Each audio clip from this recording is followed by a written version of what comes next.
Série informativa do IAB, especial 35 anos da Constituição da República Federativa do Brasil.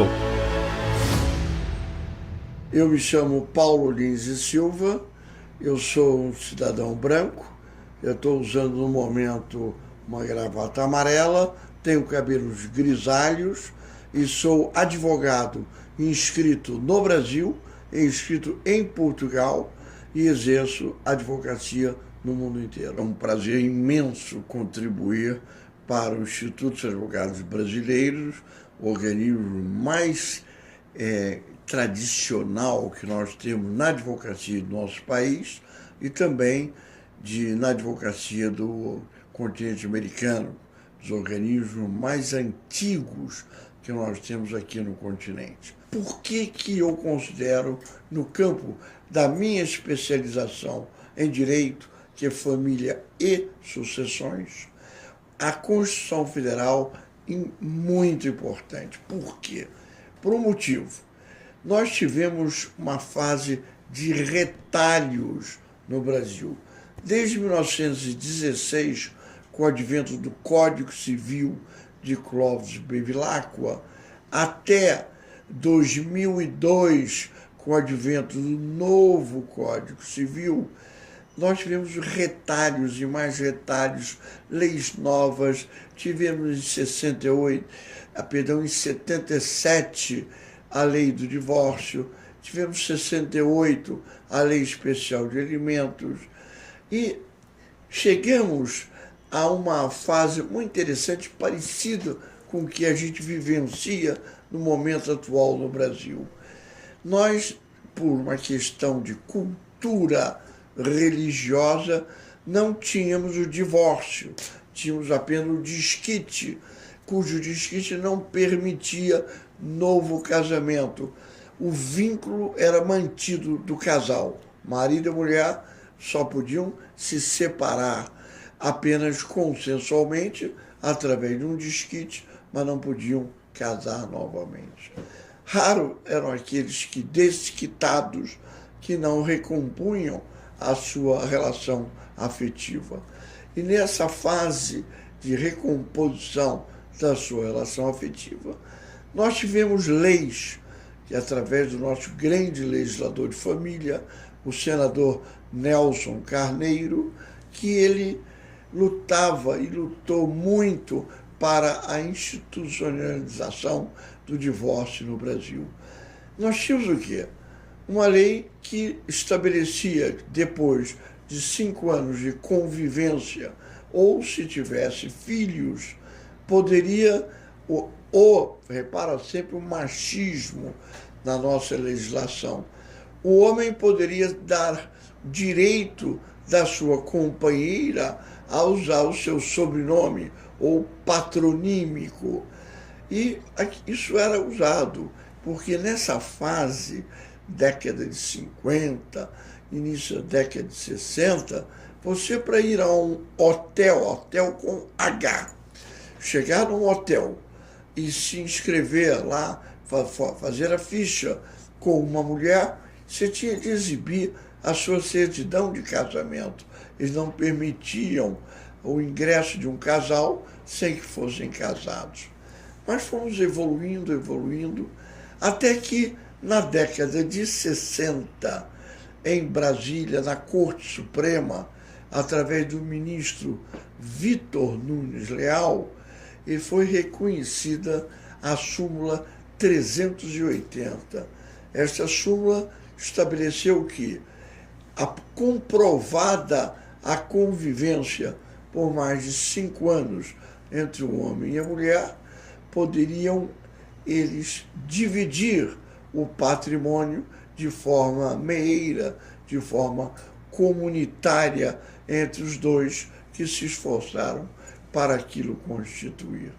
A súmula 380 foi muito importante como fonte para chegarmos ao divórcio, à emenda constitucional número 9, no início, no primeiro semestre do ano de 77, para depois a Lei 6.015 de 77, a lei do divórcio ingressar em vigor um dia após o Natal daquele ano, 1977.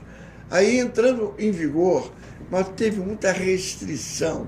O divórcio só poderia ser uma única vez vivenciado pelo homem ou pela mulher. E muita indefinição e muita insegurança também trouxe nesse ato de 77 em diante.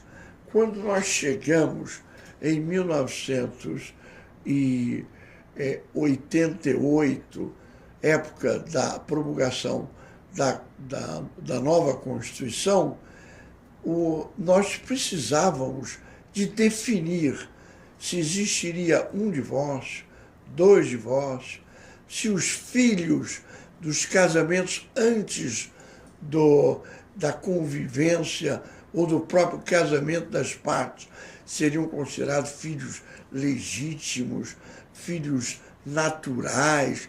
Toda essa indefinição e insegurança pairava no meio social pátrio.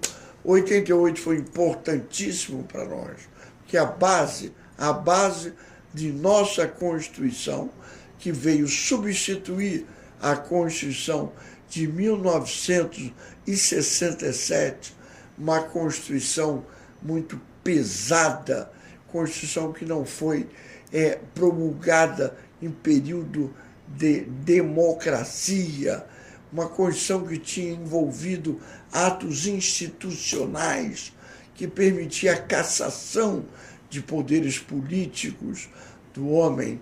Então, essa insegurança veio em 88 nos devolver uma aspiração de termos aqui no Brasil o retrato de uma república inteiramente democrática, segura.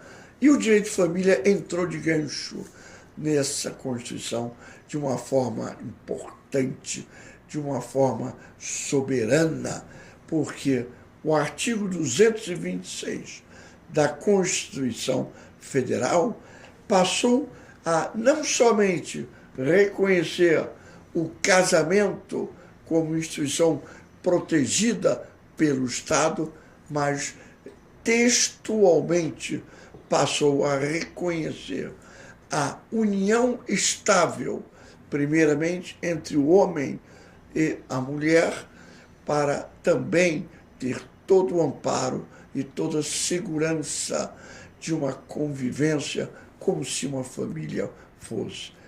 O artigo 226 e seus parágrafos dão ênfase e não discriminam. Casamento e união estável é uma coisa só. Não são duas instituições, apenas a nomenclatura, mas no seu exercício do direito, da formação, da construção de uma família, ambas instituições galardeiam e dão a segurança e a proteção da criação da família. Isto também foi importante porque identificou o casamento, identificou o que nós chamamos da entidade familiar, aquele complexo. Eu resido numa casa com minha mulher, com filhos, com minha sogra, com meus sobrinhos, com meu tio. Então, aquilo é um complexo familiar, é uma família também. A Constituição cuidou disso em minúcias, em detalhes. Nós, pelo princípio geral da isonomia, eu parabenizo muito bem os parlamentares constituintes, porque eles afastaram todas e quaisquer possibilidades de nós termos aqui a qualificação distinta dos filhos, legítimo, ilegítimo, adulterino, acabou tudo isso. Nós passamos a ser filhos, somente filhos. Então, eu acho que a Constituição de 88, para o direito de família, que eu sou um especialista no Brasil, eu parabenizo porque nós passamos a ter, nessa conjuntura completa, um divórcio, uma segurança total e absoluta, protegendo a família, inclusive trazendo um gancho pela isonomia, porque na Constituição se falava, entende-se que para efeitos da proteção do Estado é reconhecida a união estável entre o homem e a mulher como entidade familiar, devido à lei facilitar sua conversão em casamento. Portanto, tempos depois, nós conseguimos, não com legislação, porque o nosso Congresso não legisla, faz política somente. Quem legisla hoje, na carência da função objetiva do Poder Legislativo, é, infelizmente, o Poder Judiciário, que foi quem criou a súmula 380 e veio a criar também, recentemente, o que? Reconheceu o casamento dos casais homoafetivos. Aí nós temos amparo, não existe mais discriminação. Casamento pode ser do homem com qualquer outro homem, mulher com mulher, não importa. O Brasil hoje, o afeto está em cima da legislação. O afeto passou a circundar e proteger o amor entre duas pessoas, não importando o sexo. Parabéns, Constituição Federal.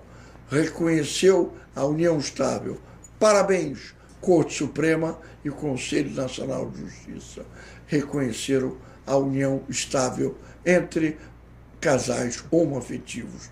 Nós estamos evoluindo e por isso que a nossa Corte Suprema é um poder incrível de facilitar a criação de novas leis, atualizando as normas aos anseios da sociedade. IAB Nacional, 180 anos, na vanguarda do direito desde 1843.